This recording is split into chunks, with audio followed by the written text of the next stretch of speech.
ವೀಕ್ಷಕರೇ ನಮಸ್ಕಾರ. ನಾನು ನಿಮ್ಮ ಅರ್ಪಿತಾ ಬಸವರಾಜ್. ನಾನಿವತ್ತು ಹಸಿ ಬಟಾಣಿನ ಯೂಸ್ ಮಾಡಿಕೊಂಡು ಸಾಂಬಾರನ್ನ ಯಾವ ರೀತಿ ಮಾಡೋದು ಅಂತ ತೋರಿಸ್ತಿದ್ದೀನಿ. ನಾನು ಮೊದಲಿಗೆ ಮಸಾಲೆ ರುಬ್ಬೋದಕ್ಕೆ ರೆಡಿ ಮಾಡ್ಕೋತಾ ಇದ್ದೀನಿ.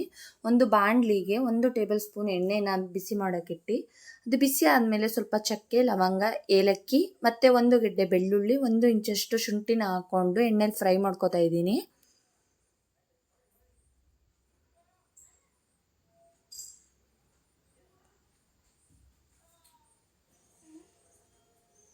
ನಂತರ ಇದಕ್ಕೆ 1 ಮೀಡಿಯಮ್ ಸೈಜ್ ಈರುಳ್ಳಿನ ಕಟ್ ಮಾಡಿಟ್ಟಿದ್ದೆ, ಅದನ್ನು ಹಾಕ್ಕೊಂಡೆಲ್ಲ ನೀಟಾಗಿ ಫ್ರೈ ಮಾಡ್ಕೋತಾ ಇದ್ದೀನಿ.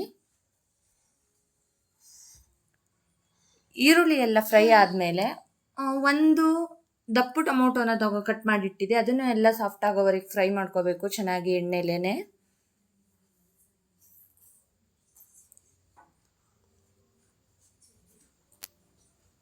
ನೋಡಿ, ಎಣ್ಣೆಲೆಲ್ಲ ಚೆನ್ನಾಗಿ ಫ್ರೈ ಮಾಡ್ಕೋತಾ ಇದ್ದೀನಿ ನಾನು.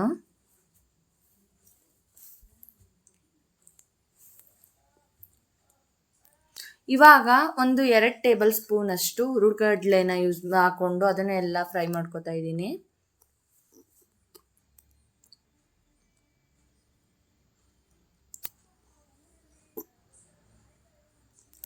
ನಂತರ ಇದಕ್ಕೆ 1 ಟೇಬಲ್ ಸ್ಪೂನ್ ಅರಿಶಿಣ, 1 ಟೇಬಲ್ ಸ್ಪೂನ್ ಅಷ್ಟು ಅಚ್ಚ ಖಾರದ ಪುಡಿ, 2 ಟೇಬಲ್ ಸ್ಪೂನ್ ಅಷ್ಟು ಧನಿಯಾ ಪುಡಿ ಹಾಕ್ಕೊಂಡು ಅದನ್ನೆಲ್ಲ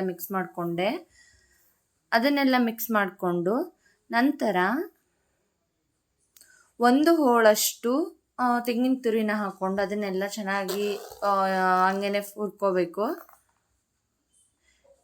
ಇವಾಗ ಗ್ಯಾಸ್ ಆಫ್ ಮಾಡಿ ಒಂದು ಮಿಕ್ಸರ್ ಜಾರ್ಗೆ ಹಾಕ್ಕೊಂಡು ಸ್ವಲ್ಪ ನೀರನ್ನ ಸೇರಿಸ್ಕೊಂಡು ನುಣ್ಣದಾಗಿ ರುಬ್ಕೋಬೇಕು.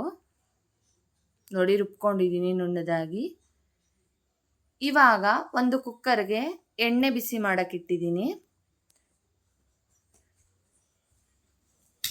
ಎಣ್ಣೆ ಬಿಸಿ ಆದಮೇಲೆ ಸಾಸಿವೆ ಮತ್ತು ಒಣಮೆಣಸಿಕಾಯಿನ ಹಾಕ್ಕೊಂಡು ನಾನಿಲ್ಲಿ 1 ಕಪ್ಪಷ್ಟು ಹಸಿ ಬಟಾಣಿ, ಹೀರೆಕಾಯಿ ಮತ್ತು ಆಲೂಗೆಡ್ಡೆನ ತಗೊಂಡಿದ್ದೀನಿ. ನೀವು ಏನು ತರಕಾರಿ ಬೇಕಾದರೂ ಯೂಸ್ ಮಾಡ್ಕೋಬೋದು. ಇದಕ್ಕೆ ತುಂಬಾ ಟೇಸ್ಟಿಯಾಗಿರುತ್ತೆ ಈ ಸಾಂಬಾರಂತೂ. ಕುಕ್ಕರ್ ಒಳಗೆ ಬಟಾಣಿ ಮತ್ತು ಕಟ್ ಮಾಡಿಟ್ಟಿರೋ ಆಲೂಗೆಡ್ಡೆ ಮತ್ತು ಹೀರೆಕಾಯಿನ ಹಾಕ್ಕೊಂಡೆಲ್ಲ ಚೆನ್ನಾಗಿ ಫ್ರೈ ಮಾಡ್ಕೋಬೇಕು. ನೀವು ಹಸಿ ಬಟಾಣಿ ಇಲ್ಲ ಅಂದರೆ ಈ ಸಾಂಬಾರನ್ನ ಒಣ ಬಟಾಣಿಲೂ ಬೇಕಾದರೂ ಮಾಡ್ಬೋದು. ರಾತ್ರಿನೇ ನೆನೆಸಿ ಬೆಳಗ್ಗೆ ಸಾಂಬಾರು ಮಾಡ್ಕೋಬೋದು. ಇವಾಗ ರುಬ್ಬಿರೋ ಮಸಾಲೆನ ಹಾಕೋತಾ ಇದ್ದೀನಿ ಕುಕ್ಕರ್ಗೆ. ಎಲ್ಲನೂ ಹಾಕೊಂಡು ನೀಟಾಗಿ ಮಿಕ್ಸ್ ಮಾಡಿಕೊಂಡು ನಂತರ ಇದಕ್ಕೆ ನಿಮಗೆ ಯಾವ ಕನ್ಸಿಸ್ಟೆನ್ಸಿಲಿ ಬೇಕು ಸಾಂಬಾರು ಅಷ್ಟನ್ನು ನೀರನ್ನು ಸೇರಿಸ್ಕೋಬೇಕು. ಇದಕ್ಕೆ ನೋಡಿ, ನಾನು ನೀರನ್ನ ಸೇರಿಸ್ಕೊಂಡಿದ್ದೀನಿ. ನೀರನ್ನ ಸೇರಿಸ್ಕೊಂಡೆಲ್ಲ ನೀಟಾಗಿ ಮಿಕ್ಸ್ ಮಾಡಿ ನಂತರ ರುಚಿಗೆ ತಕ್ಕಷ್ಟು ಉಪ್ಪನ್ನು ಹಾಕ್ಕೊಂಡೆ.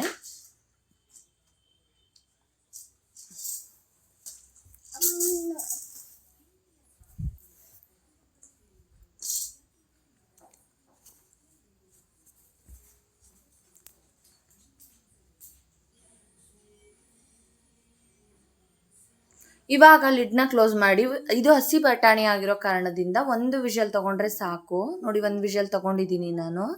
ನೀವು ಒಣ ಬಟಾಣಿ ಆದರೆ 2 ರಿಂದ 3 ವಿಷಲ್ ತೊಗೋಬೇಕು. ನೋಡಿ, ಇವಾಗ ಸಾಂಬಾರು ರೆಡಿ ಆಗಿದೆ. ತುಂಬ ಟೇಸ್ಟಿಯಾಗಿ ಬಂದಿದೆ ಸಾಂಬಾರಂತೂ. ನೀವು ಒಂದ್ಸಲ ಮನೇಲಿ ಈ ರೀತಿ ಟ್ರೈ ಮಾಡಿ, ತುಂಬ ರುಚಿಯಾಗಿರುತ್ತೆ. ಇನ್ನೂ ಯಾರು ನಮ್ಮ ಚಾನಲ್ಗೆ ಸಬ್ಸ್ಕ್ರೈಬ್ ಆಗಿಲ್ಲ, ಪ್ಲೀಸ್ ಸಬ್ಸ್ಕ್ರೈಬ್ ಆಗಿ. ಈ ವಿಡಿಯೋ ಇಷ್ಟ ಆದಲ್ಲಿ ಲೈಕ್ ಮಾಡಿ ಮತ್ತು ಕಮೆಂಟ್ ಮಾಡಿ. ಓಕೆ, ಮತ್ತೊಂದು ವಿಡಿಯೋದಲ್ಲಿ ಸಿಗೋಣ. ಓಕೆ.